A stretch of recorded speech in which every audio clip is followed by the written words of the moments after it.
Hello guys, welcome to my new video. আমি আর আমার বৌদি সন্ধ্যাবেলা একটু বেরিয়েছিলাম সোনার দোকান যাওয়ার জন্য, কারণ কিছুদিন পরেই ফ্যামিলিতে বেশ কিছু বিয়ে আছে, সেই জন্য আমাদের কিছু সোনার অর্ডার দেওয়ার ছিল। তো সেগুলোর অর্ডার দেওয়ার জন্যই আমি আর আমার বৌদি যাচ্ছিলাম। তো দেখতে দেখতে আমরা পৌঁছেও যাই দোকানে যাওয়ার পরই দাদার একটা ফোন আসে। দাদা বললো একটু বস, তারপরে আমরা তোদের দেখাচ্ছি যে কী কী এসছে না এসছে। তো সেই জন্য আমি আর আমার বৌদি একটু বসেছিলাম। তারপরে দাদা ফোনে কথা শেষ করার পরে আমাদেরকে দেখাচ্ছিল কালেকশনগুলো। তো আমি তো সেরকম সোনার কিছু বুঝি না, বা আমার সেরকম সোনার নলেজও নেই। তো বৌদি বেসিক্যালি দেখছিল সোনাগুলো, সব মডেলগুলো বৌদি দেখছিল, তারপরে ফটোও তুলে নিচ্ছিল বাড়িতে সবাইকে দেখাবে জন্য। আর আমরা নিজেদের জন্য দেখছিলাম নোসপিন। এখানে কিছু ডায়মন্ড আর গোল্ডেন নোসপিন আমি আর আমার বৌদি পছন্দ করছিলাম। কিছু পছন্দ হলে আমরা নিজেদের জন্য নিতাম। पैसा या गंद की पैसा कहना क्या चाहते हो? টাকায় গান্ধীর ছাপ, টাকায় দুনিয়ার বাপ। টাকায় गांधी छाप, গান্ধীর ছাপ, টাকায় টাকায় দুনিয়ার দুনিয়ার বাপ।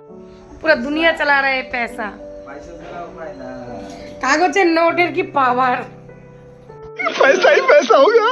তো আমরা এখানে দেখছিলাম নতুন বইয়ের জন্য কিছু গোল্ড চেন, আর আমার বৌদির চেনগুলো এতই পছন্দ হয়ে গেছিলো, নিজেই পরে পরে দেখছিল আর আমার হাতেও দিচ্ছিল চেনগুলো দেখার জন্য। আর দাদা এমনভাবে চেনগুলো দেখাচ্ছিল, মনে হচ্ছিলো এগুলো মানে সোনার চেন নয়, এগুলো কেনা চেন। তো তাই এগুলো নিয়ে হাসাহাসি করছিলাম দাদার সঙ্গে। আর তারপরে দাদা বলছিল যে সরকার তো আর আমাকে লোন দেয় না। আর আমি তাই বললাম যে তোমার লোনের কি প্রয়োজন, তোমার দোকানে 6-7 কোটি টাকার জিনিস রয়েছে, তোমার তো লোনের কোনো প্রয়োজনই নেই। বাড়ি যেতে যেতে যদি 1.5 লাখ টাকা কুড়িয়ে পেতাম, এখন ইনস্ট্যান্ট এটা নিয়ে চলে যেতাম, আমার বড়ের গলায় ঝুলিয়ে দিতাম। হাই মেরা মেহেঙ্গা সপনা। টাকা দেখ আমার হাজবেন্ডকে এই যে চেনটা গিফট করবো গোবিন্দ দাদা। কি তুই হাজবেন্ডকে যদি যে বড় লোক ঘরে যাবি এই চেন ছাড়া পছন্দ হবে না। না বললাম তুমি গিফট করবে এটা। আর বল कहाँ से आते हैं? এখন অনেকেই ভাবতে পারো যে এখন আমরা কেন ছেলের আংটি দেখছি। তো আমি একটা কথা ক্লিয়ার করে দিই, ফ্যামিলিতে মেয়ের বিয়ে প্লাস ছেলের বিয়ে দুটোই আছে।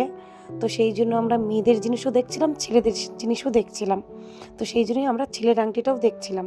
আর তারপরে দোকান থেকে বের হওয়ার সময় এই আজব একটা পোকা আমার চোখে পড়ে, যেই পোকাটা আমি কখনো দেখিনি আমার 22 বছর জীবনে। আমি তাই বৌদিকেও জিজ্ঞাসা করছিলাম যে তুমি কি দেখেছো। বৌদি বলছে না, আমি কোনোদিন দেখিনি। আর তারপরে যে দাদার দোকান, এটা অ্যাড্রেস দেওয়া আছে, কারো কিছু কিনতে ইচ্ছা করলে অবশ্যই দাদার দোকানে এসে নিয়ে যাবেন।